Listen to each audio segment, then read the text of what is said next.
তো বন্ধুরা, আমি যেমন তোমাদেরকে কথা দিয়েছিলাম আমি তোমাদেরকে অরিজিনাল এলিয়েন আমার চ্যানেলে দেখাবো, অরিজিনাল স্পেসশিপটা তোমাদের দেখাবো।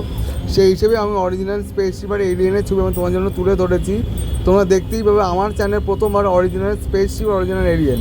তো দেখার জন্য তোমাদেরকে কী করতে হবে, পুরো ভিডিওটা সঠিকভাবে দেখতে হবে। এর সঙ্গে আমি তোমাদেরকে কী দেখাচ্ছি, ব্লু মুন দেখাবো, আর আমাদের চাঁদ থেকে আমাদের পৃথিবী কেমন দেখবে আমি তোমাদের সব কিছুই দেখাবো। তোমরা পুরো ভিডিওটা দেখতে থাকো।